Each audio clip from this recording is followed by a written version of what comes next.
Hi, we are Mentoring for Mobility, and we are going to talk to you today about promoting agriculture in Bangladesh's Flagship district as a solution to climate change refugees and internally displaced persons.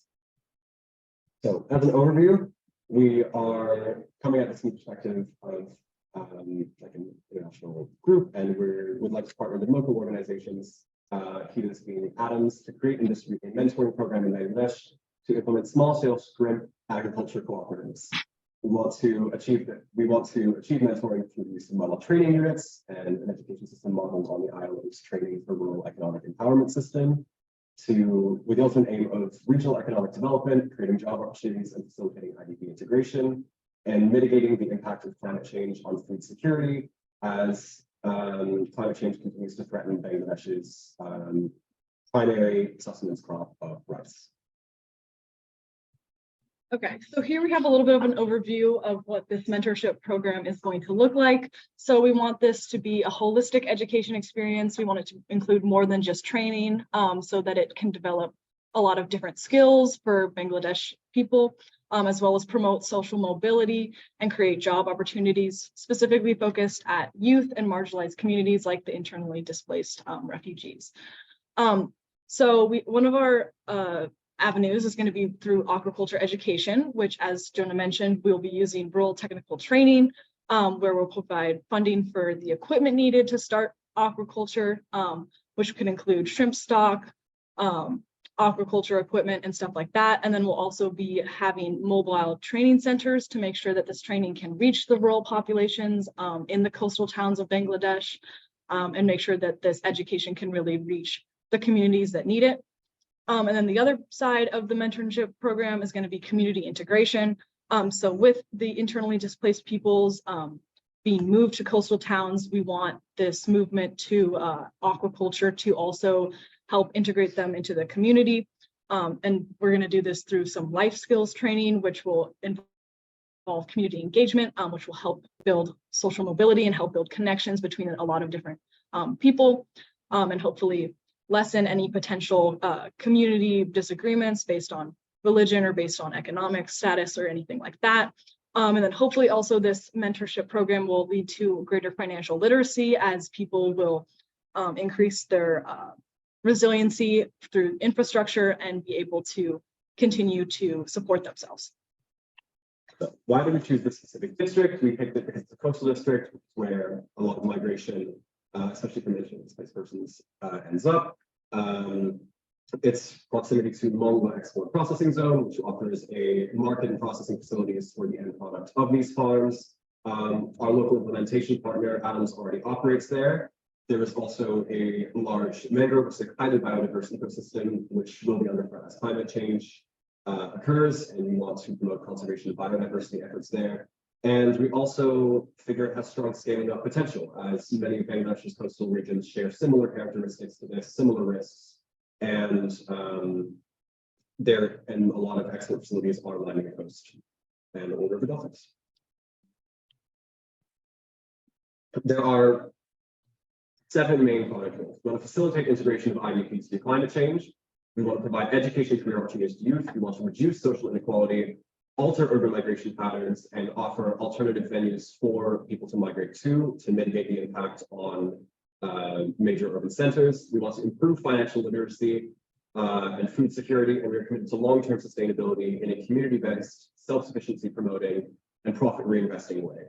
As we mentioned before, it's a holistic education intervention.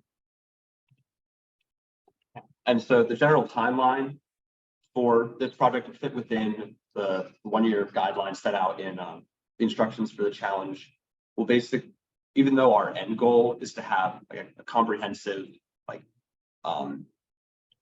structure and like a widespread implementation of these kind of cooperatives across Bangladesh, the first year is just going to involve a launch of basically a pilot program in the Bagrat district, where we're going to be establishing the mentoring network and the co-op structure to basically as a proof of concept. And this will allow us to demonstrate to the organizations that we're receiving funding from that the project does work, and then that will lend itself to the widespread implementation later, and we'll be doing that through the taking advantage of export processing zones and other areas where the climate refugees are being moved internally.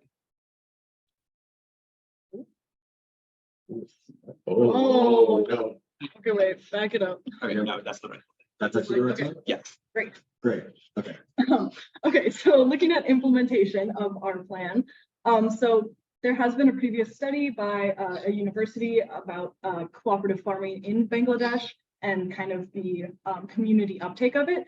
And so 81% of those surveyed expressed interest in participating, and 74% believe that their neighbors would participate as well, which is an important statistic, because as long as you believe that other people will work in cooperative farming, that makes it much easier because there's a base level of trust to work upon. So getting down into like the nitty-gritty of the implementation, as we mentioned before, the local NGO we're going to be working with is ADAMS, which stands for Association for Development Activity of Manifold Social Work. So they've been working before in food security and in climate change and coastal regions, which is why we partnered with them, because we believe that they already have that on the ground knowledge necessary for this. Additionally, we're going to be, we can see ourselves working with universities and research institutions. One that we want to mention here is the ACCAD.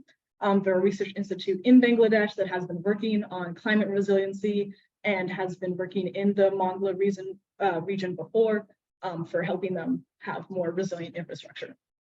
Additionally, we can see the government ministries of Bangladesh being helpful, as we mentioned with our mentorship program, working through or with perhaps the Ministry of Agriculture or Education could be helpful as well.